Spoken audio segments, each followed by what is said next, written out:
No matter if points are gained or points are lost, there will be much to discuss. For analysis regarding tonight's Winnipeg Jets game, here are Dave Manouk, Ezra Ginsburg, and your host, Drew Mandel. The Illegal Curve post-game show starts now. Good evening, Winnipeg. Good evening, Manitoba. And for all those joining us live this evening from the rolling hills of the bluegrass of Kentucky to the flatlands of Manitoba, we say good evening, universe, and welcome to the Illegal Curve post-game show. Along with Ezra Ginsburg, I'm your host, Drew Mandel, here to discuss the Winnipeg Jets' dominant victory over the big bad Boston Bruins, a 5-1 win, Ezra, a game that the Winnipeg Jets, from puck drop to final whistle, controlled thoroughly and left another impactful victory upon a team that is a quote unquote measuring stick in this league. And the Jets have answered the bell many times over the course of the last month, and they did so again tonight, wrapping up their pre-Christmas schedule with an absolute beatdown of the Bruins. Nice to see you on this, what is this, a Friday night if I'm not mistaken? Yeah, it's a Friday night, last Jets game before Christmas, but it's not the last Bruins game before Christmas because, of course, they play the Minnesota Wild tomorrow night. I bet they wish that was the last game because they probably, would rather just go to a hot vacation than have to play another game. But you could also look at it like the Bruins have an opportunity to go into the Christmas break with a win. But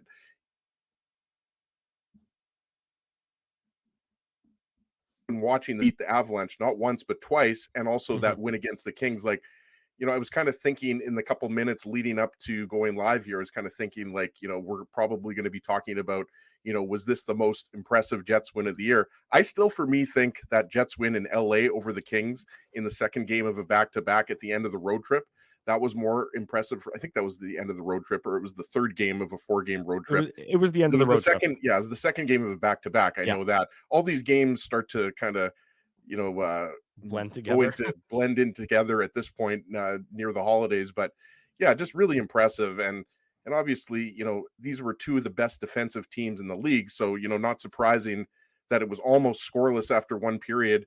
Right. Of course, Josh Morrissey scores really late there, but just, a master class on how to shut down one of the best teams in the East. And Dave M is always talking about, how dominant the Jets have been against the East, but this was kind of unexpected, right? But that's just it, Ezzy. Sorry. I think at this point in time, it shouldn't be unexpected anymore. That's just how good this Jets team has been playing. I mean, they're going to finish. Not unexpected, by the way, Drew, that the Jets beat the Bruins. I think just how dominant they were at stifling the Bruins. Only had there was a stretch from the middle part of the second period to the middle part of the third period. I saw our good friend Darren Bombing tweet this. The Jets only had 2 shots. So that's 20 minutes of play, right in the middle of the game till the third period, where the Jets didn't have any shots. Pardon me, the Bruins didn't have any shots. Right. So that just shows you how dominant the Jets were defensively. Like, they made David Pastrnak look like a very average pedestrian player. Yeah. They made the Bruins look pedestrian. They made Brad Marchand look pedestrian, and the Bruins are obviously going to lose some games. They don't lose very many games, but I don't think that you see the Boston Bruins get controlled and really physically manhandled to the way that the Jets did tonight very often. I mean, this is what I'm talking about in terms of it. Drew, Charlie McAvoy was in a world of hurt after that hit from Adam Lowry. That was just a big man hitting another big man with a solid hit. That's all that was, but it was a hit that McAvoy was feeling for a good solid 5 minutes after. He was hunched over on the bench for a while after taking that hit. I believe that was in the third period when that one happened. He was either late second or third at this point in time. But that's what stands out to me so much, is that the Jets they're not fazed by who their opponent is. I mean, they did what they did against the Detroit Red Wings on Wednesday night in controlling that game and really stepping on a weaker opponent, and as they should.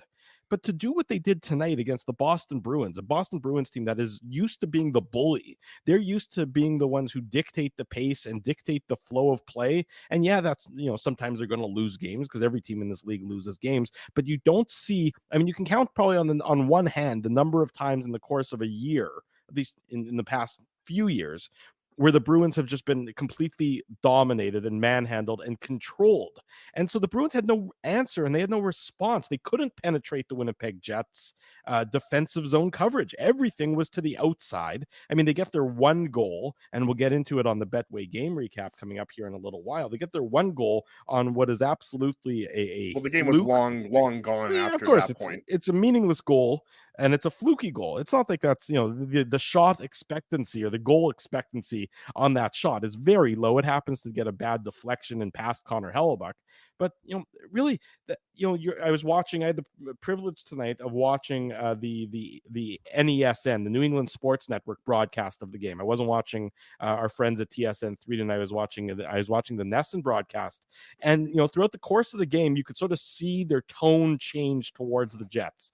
In the first period, they were like, okay, the Jets controlled that one, but I think there was some opportunities for the Bruins that maybe they didn't take advantage of. And then by the time the second period rolled around and they saw that the Jets were just dominating the Bruins, I think they sort of snapped to it and realized, oh, wait, these aren't the same Bruins that, it was Bruce Cassidy a couple years ago. Remember when the Bruins and the Jets played in Winnipeg and Bruce Cassidy, commented on just how easy it was to get into the high danger zone against the Jets? They were realizing that this isn't that Jets team anymore, that this Jets team that the Bruins got beat up by tonight is physical and defensively sound and really controls the flow of the game. And by the time the third period happened, they were full of praise for the Winnipeg Jets and talking about how big of a problem they're going to be in the Western Conference and for all teams in the league for the remainder of the year. So it was sort of interesting as the first, second, and third periods went on, how the tone of the NESN broadcasters changed towards the Jets.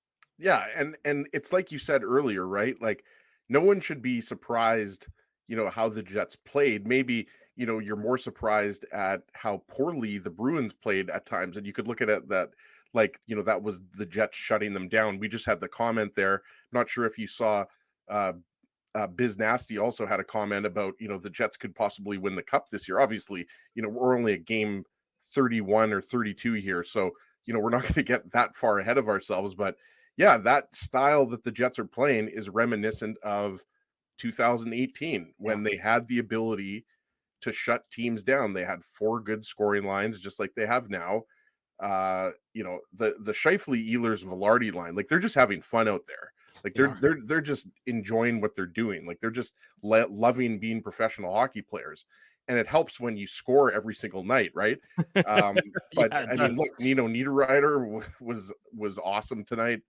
Cole Perfetti was great tonight. I really like, we were very critical of Neil Pionk last year. That was arguably his worst year as a Jet. Mm-hmm. I thought, Brendan Dillon and Neil Pionk were fantastic. I thought Josh Morrissey and Dylan DeMello were really good. And I thought the third pair, and speaking of Nate Schmidt, obviously he gets the big assist on Nino Niederreiter's first goal. Yeah. Like, for a guy that was not a regular healthy scratch, but he was a healthy scratch, 4 games in a row there? Yeah. And that's not something that he's used to, right? Like, he's used to being, a steady top 6 defenseman. So I thought that was really nice to see, Schmitty get, a big assist and kind of redeem himself, because it's been a bit of a rough start to the year for him. Well, I said it on Wednesday's post-game show that I thought Nate Schmidt is really, since the, because remember, there was the healthy scratch earlier in the year after he had missed sort of a lot of training camp, and then he came back, and then he got healthy scratched again for those 3 or 4 games that you mentioned. I think he's really sort of, since that second healthy scratch, or that second set of healthy scratches, I think he's really sort of found his game again. And right now there's no question that he's a better option than Logan Stanley. And he's not going to be, he's not going to be worth his contract anymore. I think that, unfortunately, or for better or worse, that contract is not going to age great, and it's going to continue not to age great. But if he can play like he's been playing the last couple games, the Jets, pardon me, I had to sneeze there. The Jets are going to be, thank you. The Jets are going to be in an okay position. He's been playing with some more confidence since that last stretch of healthy scratches. And I think you saw that again tonight. I mean, look, that was a beautiful play. It was a beautiful setup to put the puck, towards Nino Niederreiter. And it wasn't exactly on his stick, but it was close enough that Niederreiter was able to do something with it. And we'll get into that when we get the recap going in a couple minutes here. But look, top to bottom, this Jets team, there's no warts. There's no obvious warts right now. There's no obvious, areas of concern. Can they be better?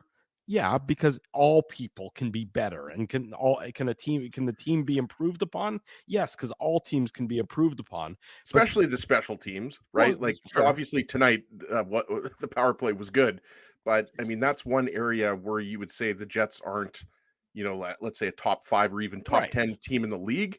Right. But the fact is, they're the best team in the league right now at even strength, right? And the majority of the games are played at even strength, as we always talk about, right? So special teams is the obvious one, but yeah, sure, Drew. I mean, like, no team is perfect. Even the Bruins of last year that had 126 points, they weren't perfect. No, they So weren't. there's always, areas to improve. But the Jets right now are beating some of the best teams in the league. We talked about it. LA, Colorado, Boston, obviously Dallas and Vegas. It's been rightly pointed out. The Jets have lost 4 of their games against those teams.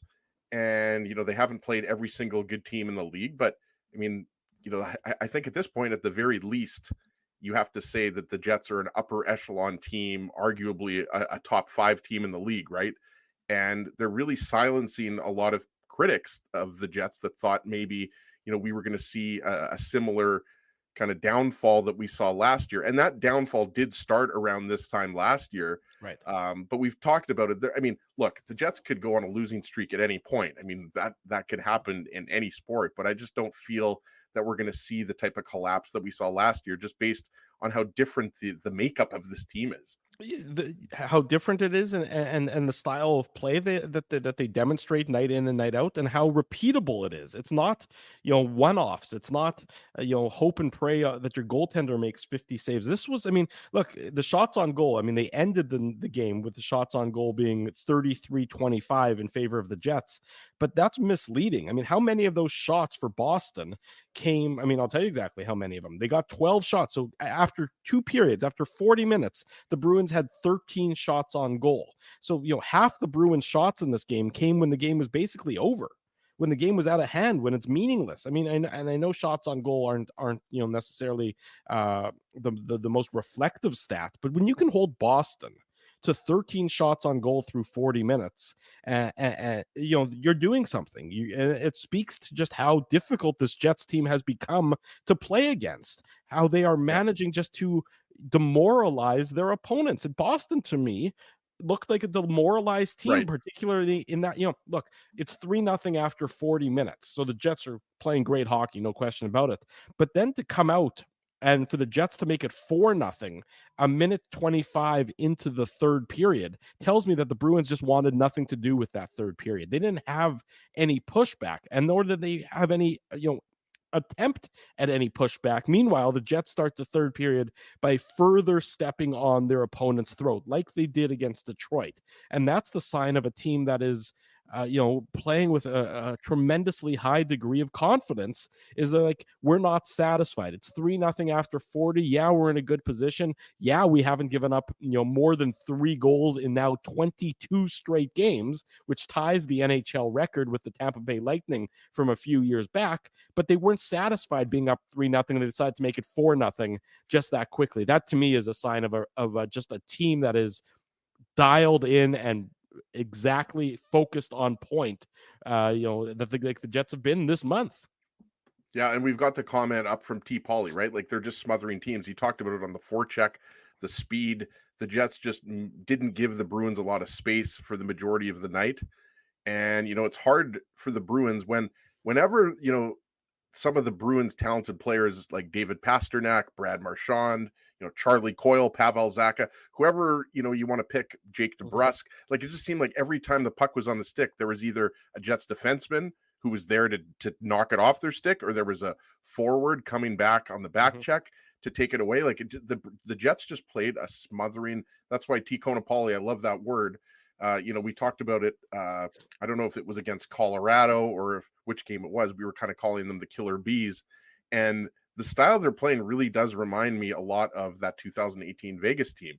Or, it resembles the Dallas Stars. Like, I saw a comment earlier, I think we might have put it up, saying that the Jets, basically beat the Bruins at their own game, right? And I agree with you. They are playing with a certain confidence. You've called it swagger a few times, Drew.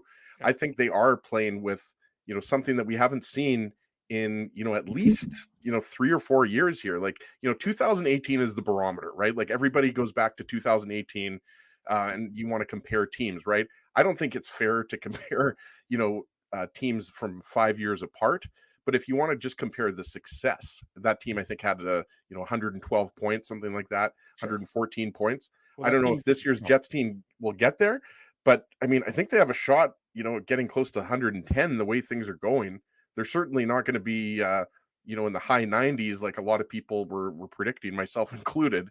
But these are the types of games, and you mentioned, the 3-0 goal, obviously. As you mentioned, we'll get into that in the Betway game recap. But in the third period, even with a 3-goal lead, I mean, I thought the game was over after Niederreiter scored on the power play. But the fact that the Jets didn't take the foot off the gas, and Adam Lowry obviously had a phenomenal game, but scoring that early goal in the third period, that was the goal that really sealed the deal. I mean, like I said, the Niederreiter goal was your insurance goal, but they didn't sit back, and they play a very similar game from period to period. And that has been the criticism.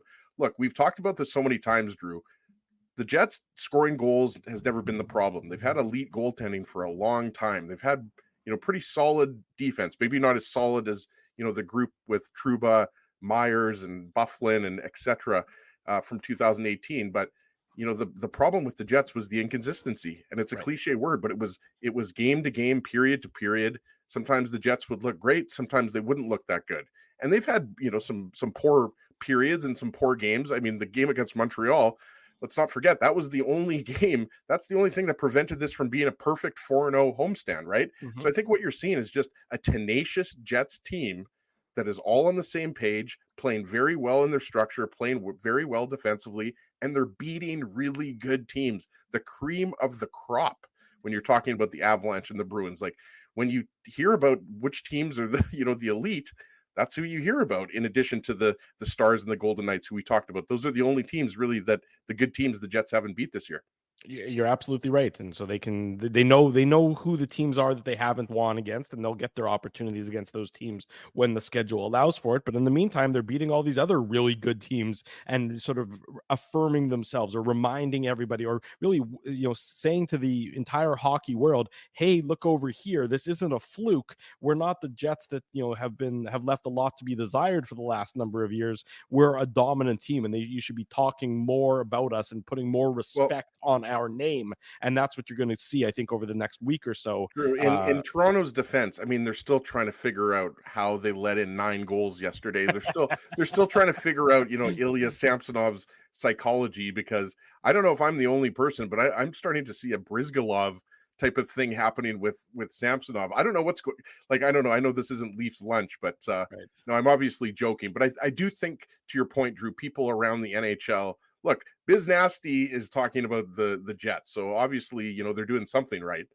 Yeah, exactly right. So why don't we get into tonight's game and break it down on the goal-by-goal recap like we do all the time here on the Illegal Curve post-game show. We say good evening to everybody joining us. I am your host, Drew Mandel. Ezra Ginsburg is with me as well. Happy Festivus to B. Henderson as well. Well, Festivus isn't until the 23rd, if I'm not mistaken. So tomorrow, or in about 50 minutes time in the Eastern time zone where I am, it will be Festivus. But you can always celebrate Festivus a little bit ahead of time. So we do. Sure, are you going to get the pole out of the crawl space? Of course, we're gonna gather the family around the pole, and we're gonna share the grievances like we always do. It's a beautiful, beautiful thing that we do here. But I got a lot of grievances with you, Ginsburg. Don't be kidding yourself. Yeah, we could do a full hour show just on your grievances with me. Oh yeah, an hour, 20 years worth. That we'd be shortening the version if I did it only an hour. But this is the Illegal Curve post game show. Drew Mandel, Ezra Ginsburg with you on this Friday night, talking about the Jets' dominant victory over the Boston Bruins. If you haven't already done so, smash the like button and subscribe to the YouTube channel. We do this, like I said, each and every Winnipeg Jets game after which. So the next one will be next Wednesday when the Jets resume their schedule after the Christmas break, when they head to Chicago to face the Chicago Bedards, because that's really the only player on that team that matters. But the Jets will look to keep things rolling next Wednesday. Yeah, there you go. The Chicago Kurashev's not quite as name value as the Chicago Bedards, but nonetheless, let's get into the game recap. It's brought to you by our friends at Betway. The Betway game recap. Big thanks to our friends at Betway, the most trusted voice in sports betting, both in Canada and all around the world. I hope if you placed a wager tonight on the Winnipeg Jets, you did give the 1.5. I'm not even sure what the line was, but Betway is the sports betting app that puts you, the customer, at the forefront with a large selection of betting options in sports, as well as strong promotions and fair odds. What are you waiting for? Head on over to Betway and bet your way. Most importantly, of course, please play responsibly. That's what our friends at Betway want to remind you first and foremost. The Jets opened the scoring. They thought they opened it a little bit earlier. The good start to the game for the Jets. This is what we're talking about, Ezzy. You didn't know how they were going to start to come out. They had the good win against Detroit on Wednesday. They came out flying, and they got a puck in the net earlier in the game. Unfortunately, it didn't count. That's Josh Morrissey. It was disallowed for a kicking the puck in the goal violation. The right call on that one, I would suggest, by my opinion. And so the Jets didn't get that early 1-0 lead, but they did get the 1-0 lead late in the first period. Morrissey, this time it counted. Josh Morrissey, his 6th of the season, assisted Gabe Vilardi and Mark Scheifele. It starts in the Jets zone. Charlie McAvoy heads into the Jets zone.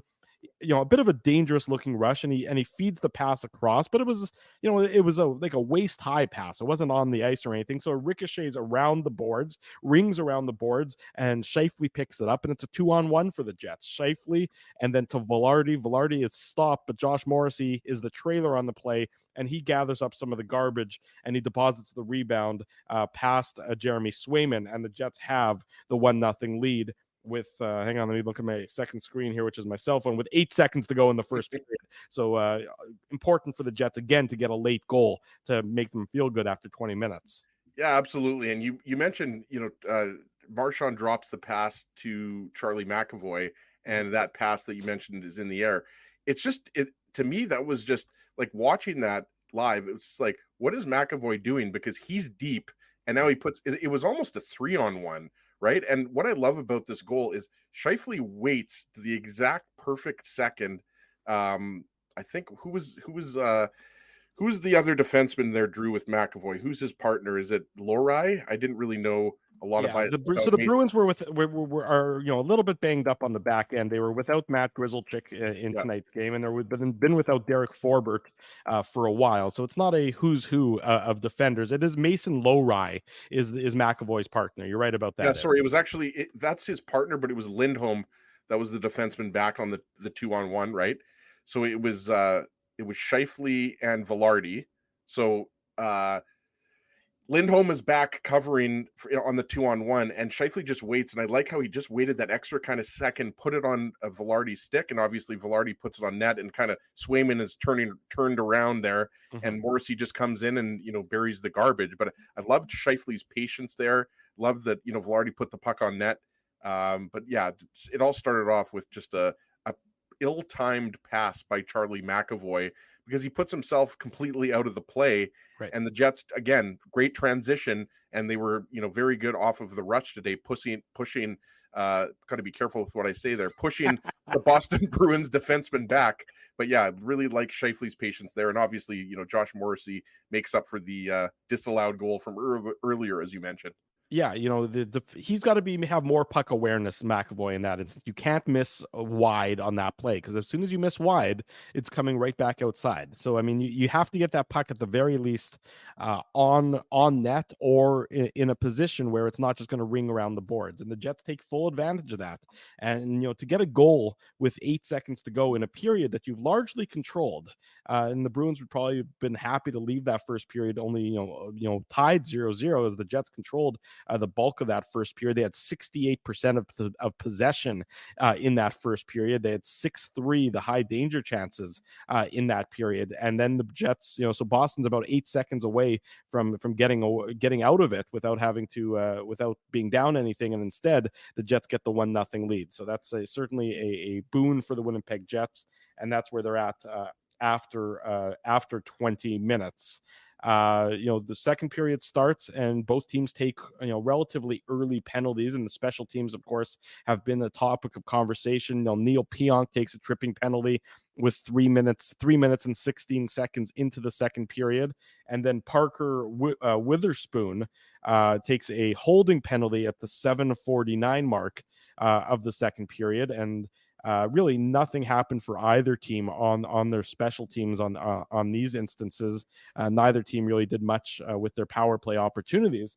But then the Jets, make it 2-0. And this comes at sorry, I'm just bouncing between screens and bouncing between devices here. 11-17 was Velarde's goal. The 11-17 mark of the second period. It's Gabe Vilardi, his 7th assist to Nikolai Ehlers and Mark Scheifele. And of course, it's those three guys because, they've just been, it's hard to describe. We're running out of words, running out of hyperbole for how good that line has been as of late. But they were just, again, another tremendous performance by them tonight. Certainly been the best line in hockey since they've been put together. The numbers, whether you believe in the new stats or the fancy stats, whatever one you subscribe to, the numbers basically bear that out with not a lot of argument can be made to that effect. And this one, it's a clean zone entry by Mark Scheifele, and he's been tremendous. And it starts at the Jets' own blue line. So it starts again, in the defensive zone. That's where the play begins for the Winnipeg Jets. And Mark Scheifele enters the Bruins zone, clean zone entry, cuts into the middle. He sends the puck, to Nikolai Ehlers in the corner, and this doesn't look like it's going to be a threatening play, but Ehlers sort of throws it on net, and it hits Brandon Carlo, who's defending there. He's sort of defending Gabe Vilardi, and it just sort of drops at Vilardi's skates, and he, knocks the loose puck past Swayman to give the Jets the 2-0 lead, relatively early into the second period, Ezzy. Yeah, you mentioned Scheifele's clean zone entry. Like, yeah, to me, he's just absolutely carving up the Bruins zone there, pushing the defenseman back, right? It was Hampus Lindholm. We talked about the second pair is Hampus Lindholm and Brandon Carlo. So Scheifele, to me, deserves a lot of credit and respect for the work that he does. And again, the play starts, as you mentioned, Jets in their own zone. Hellebuck moves the puck up. Forget who the defenseman was, but Scheifele deserves a ton of credit for the space that he gave his teammates there, but they get lucky. Like, come on here. Like, yeah, but this goes off of they get rewarded for going hard to the net. Exactly. Like luck. And that's why, luck is a funny thing because, the Jets sometimes don't get those bounces, and they got the bounce. Like Brandon Carlo, good, solid defensive defenseman, but it gets caught up in his skates. And, obviously the Jets are going to take, what they get here. And, Ehlers, it's just smart of him to put the puck on the net. But Vilardi, again, when you're a big guy, you go to the net, you take up space, you cause problems, and, he gets rewarded there. But, definitely a lucky bounce there. But to me, everything about Scheifele, the speed that he comes into the zone with, the space that he creates for himself, that's what stood out to me on that goal. And, that's the thing about that line. That line, really can do it all. They've got speed, they've got shooters, they've got playmakers. And when it comes to Vilardi, they've got that kind of power forward, element. But definitely, you kind of feel bad for Brandon Carlo. He looks down and it's in his skates, and it just, he looks behind him and, it's in the back of the net. You're absolutely right. Carlo does, most things right on this one. Vilardi does things right and going hard to the net. And, Mark Scheifele, and you're right, Ezzy, you saying his praises just there. He's a player that looks right now to be in complete control of his game. I think it's the best. I think it's the best hockey he's ever played. A lot of people point to 2018, especially in that second round against Nashville. Right. And let's be honest. What did he have? 7 goals or something in that series? Maybe 8 goals. I know a lot of them were on the road. Scheifele was great in 2018, and he's had a fantastic NHL career. These first 31 games of the NHL season, and people can, say that I'm crazy here, but this for me is the best hockey Scheifele has played. And that obviously, benefits the Jets greatly, and that's why they're first in the Central. Yeah, and he just at both ends of the ice, he's in control, and he's just so within himself in how he's playing. There's no frantic nature to his game. It's just a player who, when it's almost like the game is too slow for him right now, and when the game slows down, he's just he entered the zone on this play, and you can just sort of see he's surveying his scene, he's surveying the circumstances around him, he's surveying the area and the opponent, and then he's making the right decisions. And when you make the right decisions, you're often going to get rewarded. And I mean, he's just right now, he's just certainly driving, one of the key drivers of the Winnipeg Jets, and really more people around the league should be paying attention to him. He's got the reputation of being an elite goal scorer, especially after last year when he set a career high. But the way he's controlling the play at both ends of the ice, by and large, is remarkable, especially for a guy who there were a lot of question marks surrounding him, at the end of last year and the last couple of years about his give a damn level. Sure. And Dave M has pointed this out. Obviously, Dave M is in Hawaii now, or he's on a plane on the way to Hawaii. I think you told me he's not going to get in for a few more hours, right? But, not having to worry about a contract, I think is something that can't be, understated, right? And now Scheifele has the contract. He doesn't have to worry about that. And also there was a lot of other things going on, with the Jets the last couple of years, but he really just seems like a guy who, to me, is just enjoying playing hockey. Like and he's always enjoyed hockey, but you know what I mean? The Jets are winning, that helps. But He just seems like a guy who just, like, his body language on the ice last year, he seemed to get, frustrated more when things weren't going his way. So sure. Yeah. Everybody remembers the game in Carolina where he got benched and he didn't speak to the media. And it was, that was maybe a low point, of his experience as a member of the Winnipeg Jets. And it's been, it hasn't been altogether that many games since then, but it seems like a completely different player, and he's completely flushed the negativity and the negative reaction of what occurred, that many games ago. And this is a whole new player, and the Jets are certainly reaping the rewards of that since then there, Mr. Ginsburg. Yes, I agree. And I like Thomas's comment. He's just calling the cup win right now, December 22nd. He's seen enough. Not sure enough from the Winnipeg Jets. He's calling a Stanley Cup win. I mean, that could be a Stanley Cup final preview. I mean, there could be a lot of teams that could meet in the Stanley Cup, but I mean, the Bruins are one of the best teams in the East, and I think we can safely say the Jets are one of the best teams in the West. But I mean, if the Jets play the way they did tonight and the Bruins play the way they did tonight, that wouldn't be a very long series, because I mean, how many players on the Bruins really look dangerous, right? Like, to me, it was David Pastrnak. I thought Charlie Coyle had a couple good scoring chances early in the game. Brad Marchand certainly did not have one of his best games, but again, give the Jets credit for shutting them down, whether that was Josh Morrissey and Dylan DeMello out there, or if it was Neil Pionk. And I noted at least 3 plays where Neil Pionk just made a good play on Marchand. And again, that smothering defense is just frustrating teams.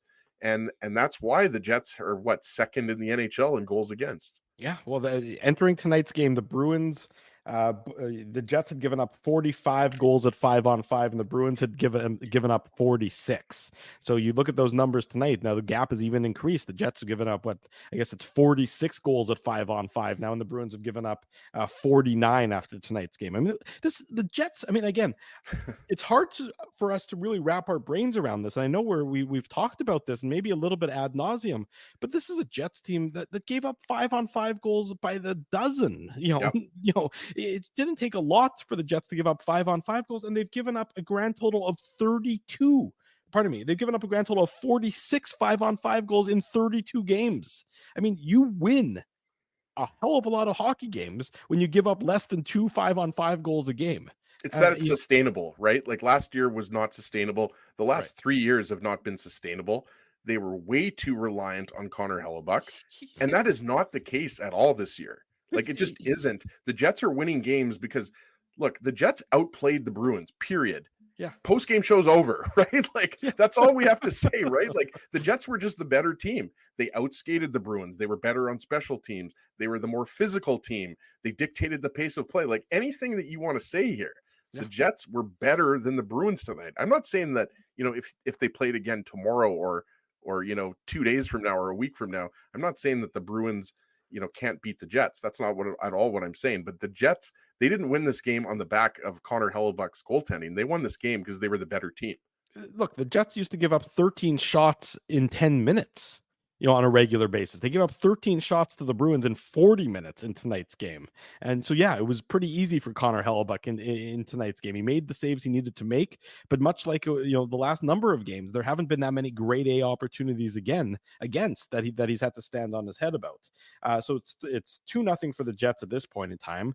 They have an opportunity to make it 3-0. And this is really Mark Scheifele. So with who's in the box here? So the Bruins are take a too many men on the ice penalty.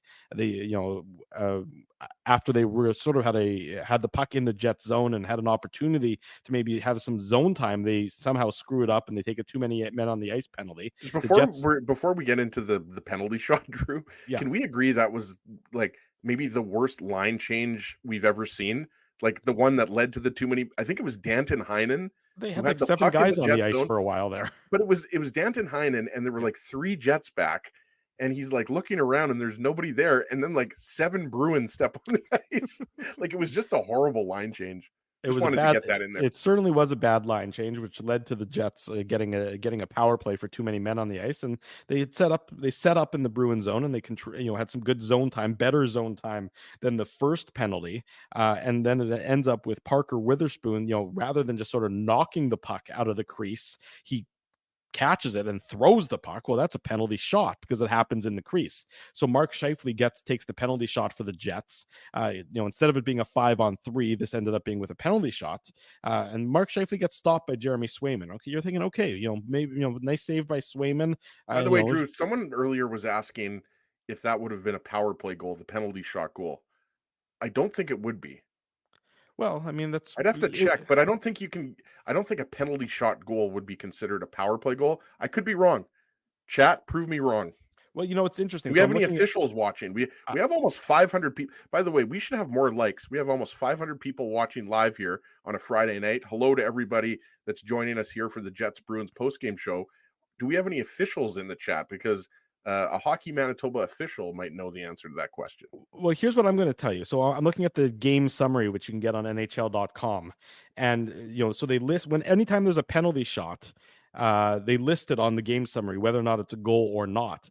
This one, it says, it says penalty shot, and it says even strength, or EV, which would mean even strength. So maybe you're right that it wouldn't have counted as a power play penalty shot, because that's this is really into a gray area that we're delving deep into. So we'll let an official, we'll ask our friends at Scouting the Refs, how that would have been scored on the ice. But it's like you said though, Drew, like when it's a penalty shot, how could it be a power play? Because there's nobody else on the ice, right? Like I realize that at the time it was a power play, right? But again, I don't know. We'll see. In any event, T. Conapoli is saying it's not a power play goal, and T. Conapoli is much smarter than both of us combined, Drew. There's no question about that. In any event, Mark Scheifele is stopped by Jeremy Swayman, but the Jets still remain on the power play because this is the power play that they got for the too many men on the ice penalty. So Scheifele is stopped at the 17-16 mark, and then with 5 seconds to go in the penalty, the one for the too many men, Nino Niederreiter gets his 9th of the year. So this one's for sure a power play goal, no question about it.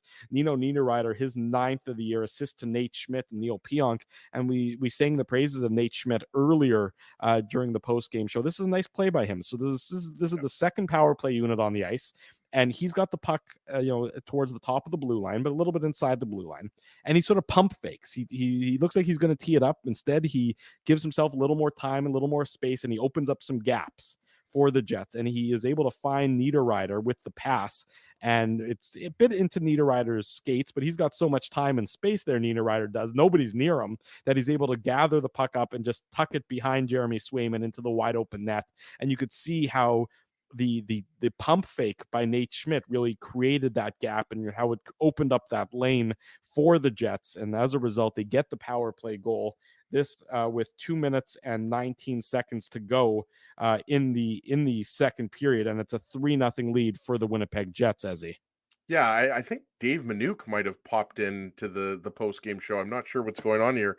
You saw that, Drew, so I'm not sure if Dave is going to be joining us from the plane. Yeah, it says he's not real. He's messaging us in the private chat saying he's not really here. So I'm not sure what that's all about, but in any event. Well, Dave M is omnipresent. So even if he's on a plane to Hawaii, he can still, I guess, be on the post-game show. But look, I mean, first off, one thing that stood out to me is Cole Perfetti got the puck to Nino Niederreiter, who was to the left of Swayman, right? And he went between the legs to do a between the legs pass to Neil Pionk. And I remember thinking to myself, like, what's Niederreiter doing there? Like, that's too fancy, up 2-0. But you talked about Nate Schmidt's patience here. Like, and I mentioned this, 20 minutes ago or whatever, towards the beginning of the show. Like, I just love the fact that, Mark Scheifele gets stopped on the penalty shot. The Jets put their second power play unit out there, and Nate Schmidt is a key primary, primary assist, but, a primary reason, why this goal is scored. Just a great pass to Nino Niederreiter, and obviously he controls it in front of the net and makes no mistake about it and beats Jeremy Swayman. So obviously, if you're looking for a turning point, this is a turning point in the game, right? Late in the second period, they don't score on a penalty shot. And I just like how Niederreiter, the pass is a little bit in his skates, but he still controls it. But just love the patience by Nate Schmidt and the pass to Niederreiter. And just forgetting about the goal for a second, again, going back to what I said, Schmidt's one of my favorite guys on the team because I do think he's one of those quote unquote glue guys. Like, remember when Schmidt was acquired by the Jets? Everybody talked about how, great of a personality he was. People obviously still do talk about that, but you just love to see that for a guy who was criticized heavily earlier in the season. He was healthy scratched, and now he picks up a big assist on the Jets' third goal. So great to see for Nate Schmidt, a guy that it's very hard not to like.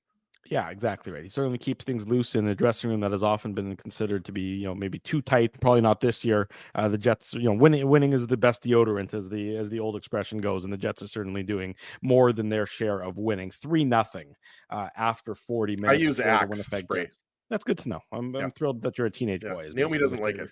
Yeah, well, that's usually I think it's that like high school boys is what they're using for the most part. Like, Drew, you're like a green speed stick guy. I'm not. You're completely wrong on that front. Okay. And really, I don't think anybody cares about Arm and Hammer. Nobody cares about the different antiperspirant that I use. I can assure you of that. I use antiperspirant, not deodorant. Well, deodorant doesn't do the job for me.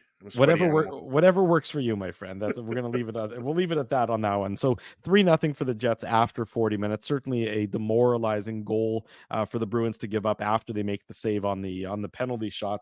And then, as I talked about earlier, how's the third period going to start? This is the Boston Bruins, a team filled with pride, a team that usually wins. By and large, this is what I think their sixth regulation time defeat all season long. So this is a team that's not used to losing, and a team that's certainly not used to being dominated. How are they going to respond after 40 minutes? Well, I think we got our answer very early on in the third period, 1:25 into the third, and this was sort of embarrassingly bad defense. Adam Lowry gets his sixth of the year assist to Mason Appleton and Nino Niederreiter, and Appleton comes in. It's a clean zone entry for Mason Appleton.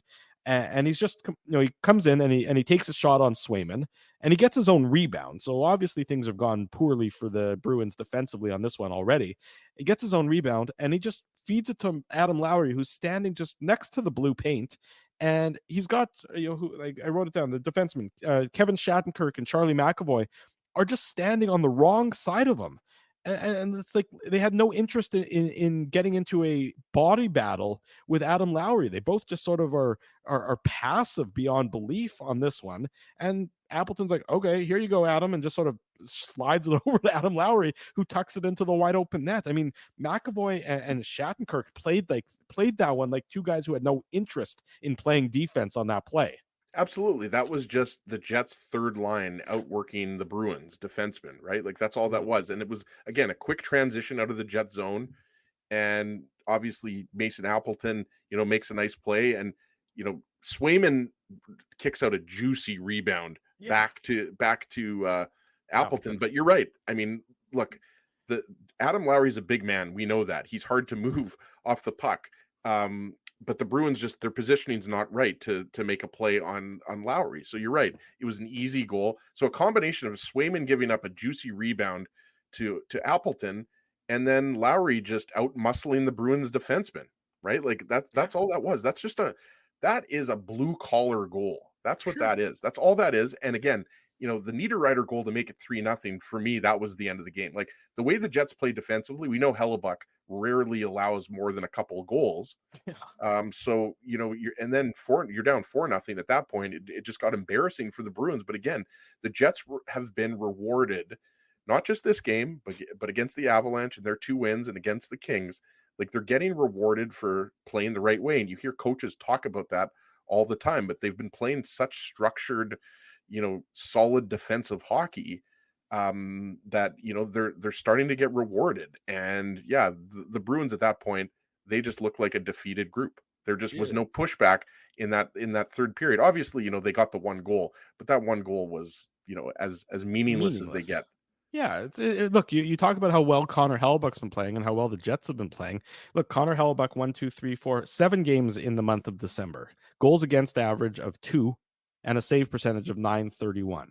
I mean, when you combine that with the Jets' defensive performance. Well, like Twisted Wolf is saying, the streak lives on. The Jets, 22 straight I think games. It's a record now, right? The Jets have the record. Tied it with Tampa Bay Lightning. So they'll have a chance on next Wednesday against Chicago. Well, yeah, I mean, Connor Bedard himself could take over a game. He's that good that early in his career. But the Jets certainly have a golden opportunity, as long as they don't give up more than 3 goals against the Blackhawks on Wednesday night, to set the new NHL record of 23 straight games having not allowed more than 3 goals. And look, Connor Hellebuck has just been absolutely dialed in, but the team in front of him is also making it easy on him. So when you combine Connor Hellebuck, with a good defense, just how dangerous the Winnipeg Jets are going to be. And that's what you're seeing. You're seeing the commitment to team defense, and you're seeing Connor Hellebuck just really have many easy victories as of late. And those are that's a recipe for success for any team. The Jets, like I said, the Bruins make it 4-1. Morgan Barron fails to clear the puck. Brandon Carlo just throws it on net. It looks like it deflects off of Brendan Dillon's stick, and that's how Connor Hellebuck doesn't have the shutout in tonight's game. But the Jets make it 5-1 late. Another power play goal. This one coming, let me just look it up here, at the 1941 mark. So with 19 seconds to go in the game, and because I haven't already done so, we'll call this our Seagram shot of the game. The Seagram shot of the game. Big thanks to our friends at Seagram's for their continued support of the Illegal Curve post-game show. Whatever you are drinking on this Friday night, whatever Seagram's product you are drinking, please drink it responsibly right around this holiday season. I know everyone enjoys spending time with loved ones and family, and maybe tipping a few back. Do so responsibly. That's what our friends at Seagram's would remind you to do. Fireball, Seagram's whiskey, whatever it might be sure that you enjoy that, your beverage of choice, responsibly.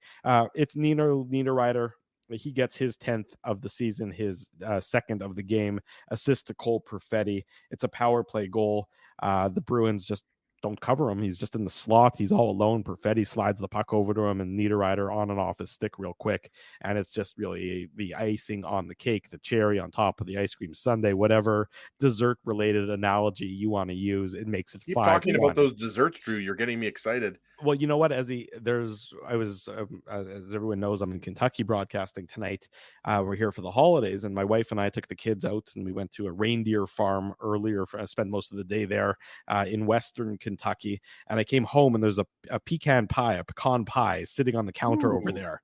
And I know it's for the Christmas dinner or whatever coming up in a couple days. But the fact that there's a pie like within my eyesight that I'm not allowed to have, this is really testing me.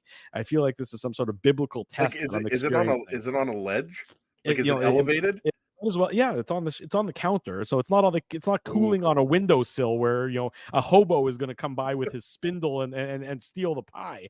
But it's very. Your in-laws are going to wake up tomorrow, and there's just going to be an empty pie tray, and they're going to know that it was Drew that did his damage. But Drew, that pie if that was me, that pie would already be gone. I know that. I mean, there's they have enough hope and faith that I'm not going to just snag the pie and before the rest of the family can have their get their knife into it. But it really is calling my name just over there. It is tantalizing me right now that pie is just sitting by there. the way, do we say pecan or pecan or pecan is what it is. Yeah. You know, I used to say pecan, and then I met my wife and I was informed that everything I used to say is completely wrong.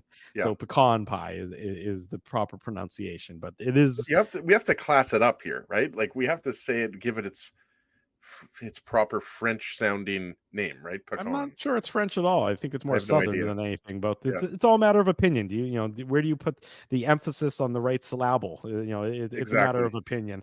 In any event, the pie is over there. Ezzy's over there. I'm Drew Mindell. I wish I had a pie. Well, you know, if you play your cards right, maybe you two can have a pie one of these days. It's the Illegal Curve post-game show. We're going to be back with more on tonight's Jets victory, a commanding Jets victory 5-1 over the Boston Bruins. Don't go anywhere. Friday night. If you stick with us for another about 17 or so minutes, you'll be able to hear the clock again. So maybe you want to do that. It's Drew, it's Ezzy, it's the Illegal Curve post-game show. Don't go anywhere. We continue on. Your coworkers love you because you always make them laugh. You're the life of the party with stories that have them rolling on the floor. Or maybe you're just the quiet one in the corner with the one-liners that just slay. Do you have what it takes to become Winnipeg's funniest person with a day job? Try your luck. Hit the stage at Rumors Comedy Club, and you could be walking away with $1,000 cash. Winnipeg's funniest person with a day job. Presented by Rumors. For all the details, head to rumorscomedyclub.com.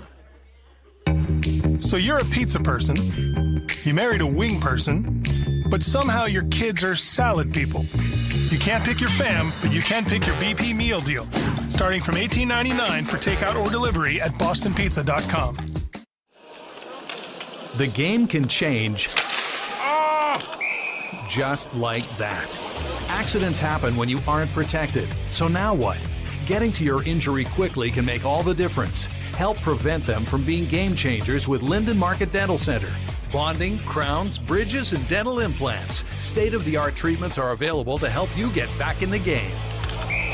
To learn more, visit lindenmarketdentalcenter.com. Creating smiles for life. Whoa, Ezzy, everything okay? You look stressed. Of course I'm stressed. We're moving, the house is upside down, the kids failed miserably at packing the fine china, and my life is in chaos. Chaos! Yes, that does sound like a problem. What am I going to do? Ezzy, relax. Rolly's Transfer Moving and Storage is the answer. With 60 years of experience in moving Manitobans and a track record of exemplary customer service, one call to Rolly's and your stress is gone. No job is too big or too small. Just visit Rollies.com and they will take it from there. Thanks, Dave, and thank you, Rollies Transfer Moving and Storage, online at Rollies.com. Boston Pizza harnessed Fanalytics to test if the game is better at home or at Boston Pizza. The results are irrefutable. Catch the game at Boston Pizza, powered by Fanalytics. For 3 generations and over 80 years, Tough Duck has been making apparel that works and plays as hard as the people who wear it. From jackets to work boots and everything in between, Tough Duck's clothing can handle the harshest environments, even the Illegal Curve hockey show. Work to live, live to play. Visit toughduck.com. We're back 11:45 Eastern time, which would be 10:45 Central time if my math is correct. I'm pretty sure I understand how time zones work. It's Drew Mindell. That is me. Ezra Ginsburg is over there as well. It's the Illegal Curve post-game show talking about the Jets' victory over the Boston Bruins tonight. Again, just a quick programming note for everyone. No Illegal Curve hockey show tomorrow morning. We're going to take tomorrow morning off right around the holiday season. We usually take one Saturday off. That's going to be tomorrow. We're going to spend a little bit of quality time with our respective... You're going to eat the pecan pie? I'm going to be in pain because I'm going to eat the pecan pie all night, and I expect the family is going to wake up and just find me curled up on the floor groaning, having devoured an entire pie all by myself. So again, my apologies to everybody, but we're going to take tomorrow off.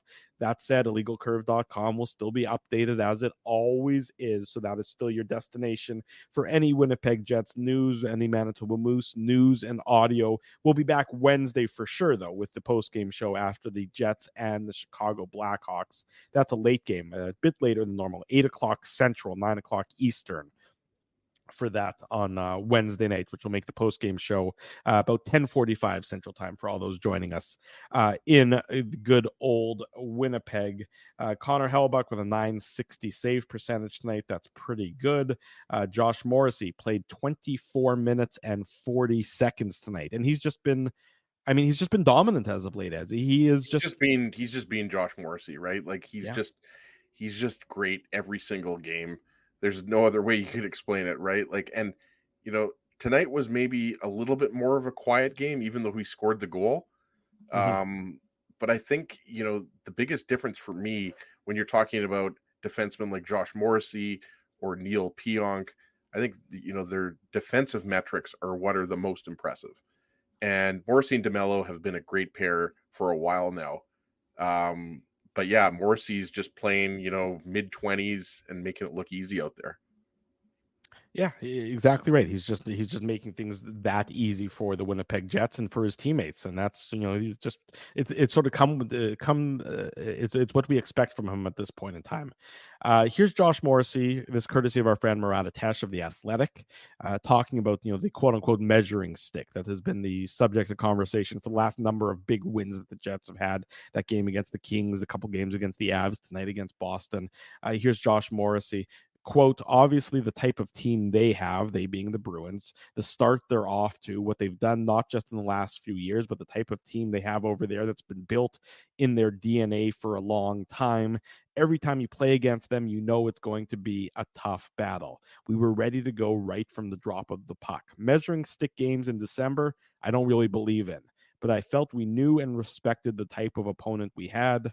And it's a huge win for us, but I guess I'm careful to try to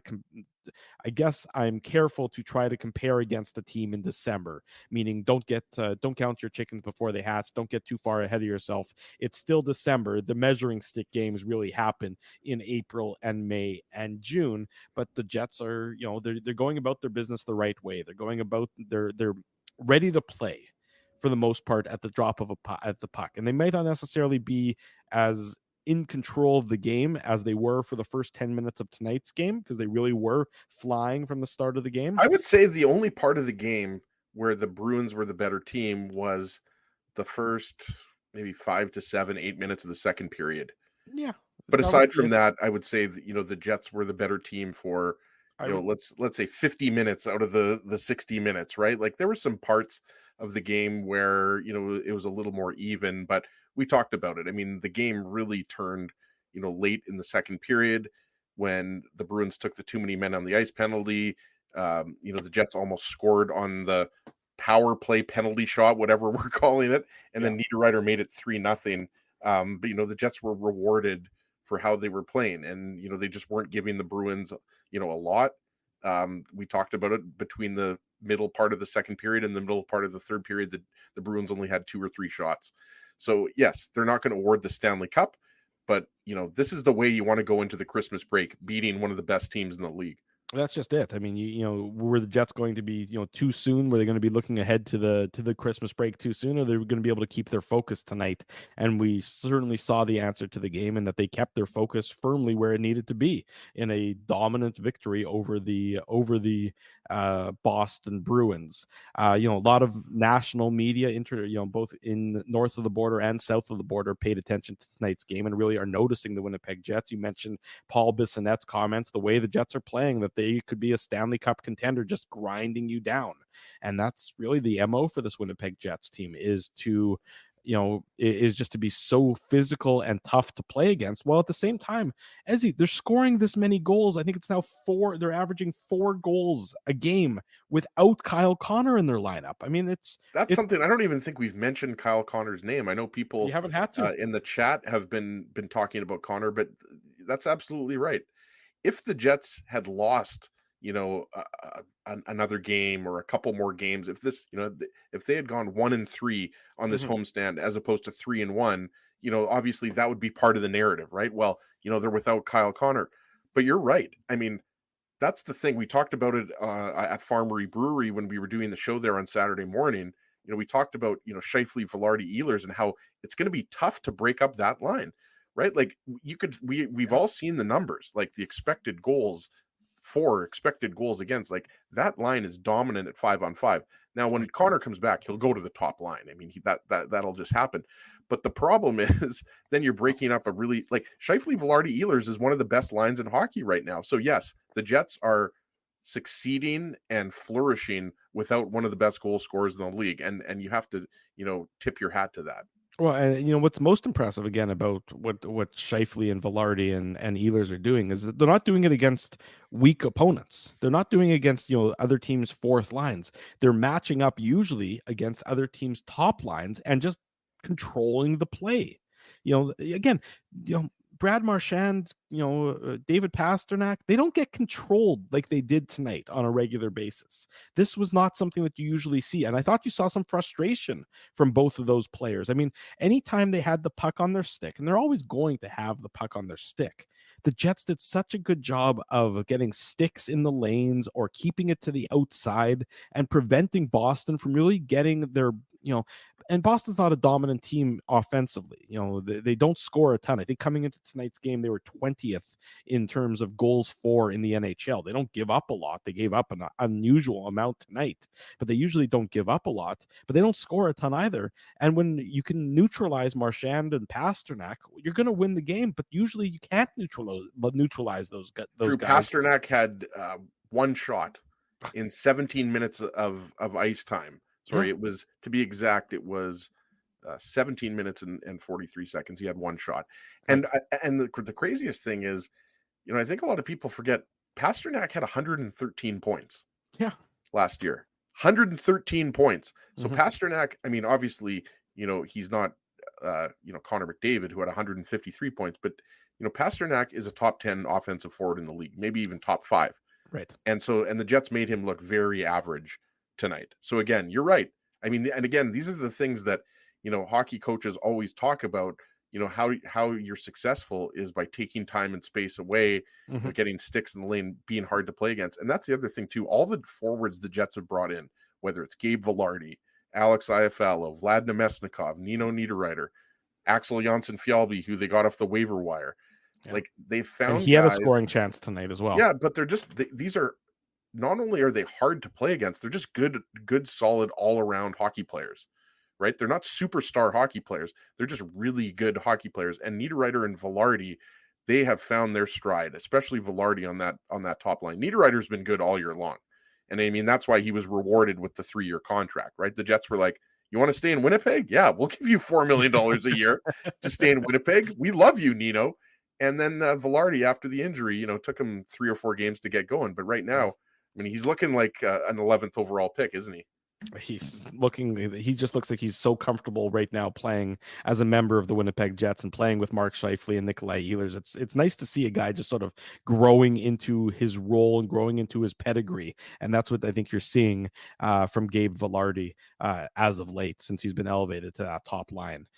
More courtesy of our friend Murat Atesh of The Athletic. This is Rick Bowness about people noticing how good the Jets are playing. Quote, regardless of what people think about us or how they measure us, we just measure ourselves against ourselves. This is how we want to play. This is the Winnipeg Jets hockey team. We have high standards here. We have a good hockey club. We believe in ourselves, and that's all that matters.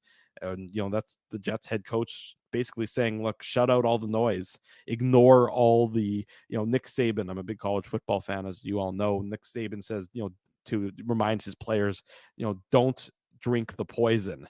Don't believe what is being said about you. Don't read what is being said about you. Don't listen to what is being said about you. And that's sort of Rick Bowness channeling that same attitude.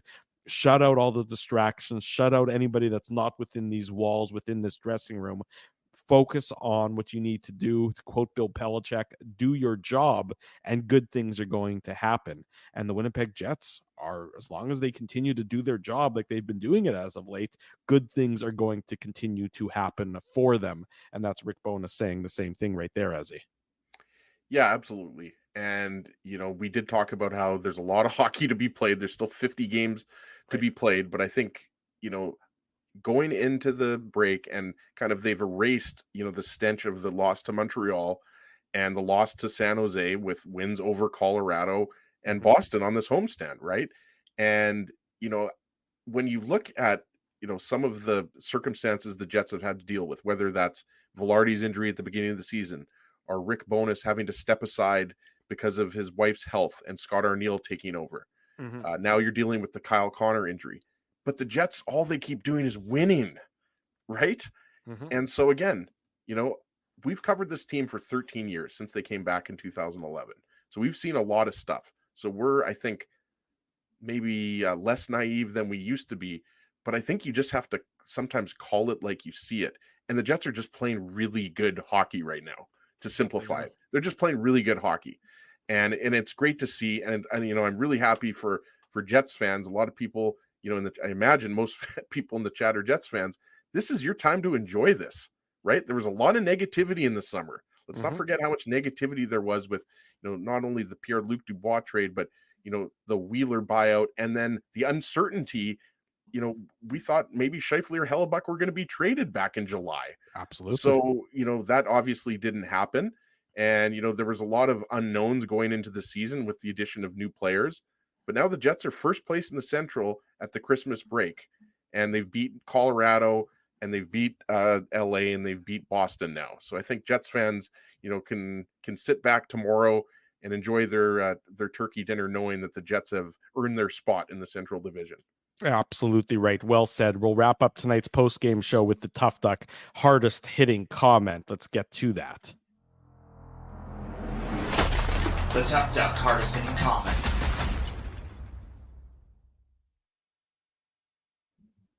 While you get that ready, Ezzy, I'm going to get the clock ready as well, because we're about a couple minutes away from the. Dave sent me the screenshot yesterday.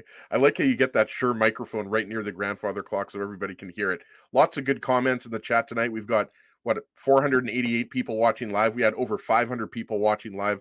I'll get to the comment quickly so we can hear the clock, Drew. We are going to give tonight's Tough Duck hardest hitting comment. Where is it here? We're going to give it to. Hold on, I had a few comments. You had one job, and it's to be prepared for this comment. It's to get this comment up on We're going to give it. Hold on. We're going to give it to Bart Omand here. That was complete masterclass of how to play hockey in the best game I've seen the Jets 2.0 play, period. I like that bold proclamation. So Bart Omand, send me an email, Ezra@illegalcurve.com, or slide into my DMs on X/Twitter @ICSEG with your mailing info, and Tough Duck will ship out a toque to you.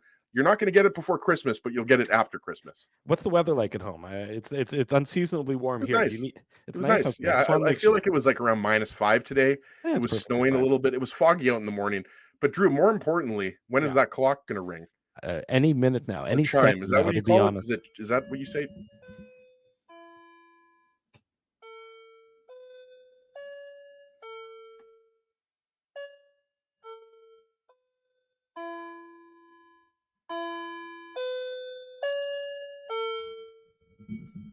There you go. The clock has chimed. I can think of no better way to wrap up the That was exciting. Wasn't it? Wasn't it exciting? That was exciting. I can think of no better way to wrap up the pre-Christmas portion of the Winnipeg Jets schedule and the Illegal Curve post-game schedule than from the chime of the clock. And it's still ticking here on in Kentucky and on the Illegal Curve post-game show. The clock knows all, and there you go. We'll be back on Wednesday night for the post-game show after the Jets and the Chicago Blackhawks. Congratulations to Bart Omand, of course, for winning on the Tough Duck hardest hitting comment. It's been a lot of fun, and there's been so many of you joining us tonight, and it's terrific. So please smash the like button if you haven't already done so, and subscribe to the YouTube channel. We do this again on Wednesday night, and we do it after each and every Winnipeg Jets game here with the Illegal Curve post-game show. I do want to say a big thank you to all of our sponsors. We're going to say a little bit, we'll do a nice little Christmas greeting as well, but I got to give a big thank you and a big shout out to the sponsors of Illegal Curve who make the post-game show, the Saturday show, and the website a possibility. Our friends at Rumors Restaurant and Comedy Club. Maybe you're looking for something to do on New Year's Eve still. If you're looking to make New Year's Eve plans, may we recommend Rumors Restaurant and Comedy Club. Our friends at Linden Market Dental Center, Zappia Group Realty, Betway, Tough Duck, Boston Pizza, Seagram's, Rolly's Transfer, and of course, Farmery Beer support these fine businesses because of their continued support of Illegal Curve Hockey. I'm definitely cracking one of those Farmery Icy light beers as soon as we go off air here. I was going to bring one down, but I thought, you know what? I'm going to be sober for tonight's post-game show. This was a big win over the Bruins. I got to keep it classy. That's nice. That's nice of you to stay sober for the post-game show. For 1 hour. For 1 hour. It's very good way to make a sacrifice, again, this is the last show before Christmas. So even though, as you all know, Ezzy and I don't celebrate Christmas, we do know how important of a time it is to gather with your friends and your family and your loved ones. And with all the noise and all the negativity that surrounds us more often than not, it's an important time to sort of step back from that and be with one another and be with our loved ones. And so from both my perspective and Ezzy's perspective and Dave's perspective, even though he's not here, we hope you get some time away. Not too much time away. You still got to come back next Wednesday, and you still got to go to illegalcurve.com in the interim. But we hope you spend some time with your family and your friends and your loved one. You get together and you share some laughs and you share some love, and you just get that quality time and get to recharge a little bit and refresh yourself, and so that we can go hard again for 2024 and for the next couple of Winnipeg Jets games and everything else that goes on in your life. All the the important stuff and whatever it does that for you to spend this time together. We hope you really enjoy it and you cherish it. And we appreciate each and every one of you for joining us as often as you do here on the Illegal Curve post-game show. Because frankly, if it wasn't for all y'all joining us here, we wouldn't be doing this. You guys are the key to this. We do it as long as you guys keep showing up. And so, when we ask you to smash the like button and you go ahead and do that, we appreciate it. And when we ask you to leave us feedback and you go ahead and do it, and we appreciate it. And when we ask you to subscribe to the YouTube channel and you do it, we appreciate it. And when we ask you to go tell a friend that the best place to be after each and every Winnipeg Jets game is back here on the Illegal Curve post-game show, well, we appreciate it when y'all do that for us. So on behalf of Dave in absentia, on behalf of Ezzy there on the screen, on behalf of yours truly, Drew Mandel, all the best in the holiday season, all the best over Christmas, all the best with your friends and your family and your loved ones, and however you're going to celebrate. We hope that you do so safely, and we'll see you back here on Wednesday night for the Illegal Curve post-game show after the Jets and the Blackhawks. Until then, for Ezra Ginsburg, I'm your host, Drew Mandel. We wish you good night and good luck, and thanks for watching the Illegal Curve post-game show. Merry Christmas. Thanks for listening to this broadcast from Illegal Curve Hockey. For more great Illegal Curve content, subscribe to the Illegal Curve YouTube channel, follow @Illegal Curve on Twitter, Facebook, and Instagram, and visit your online home for hockey in Winnipeg, illegalcurve.com.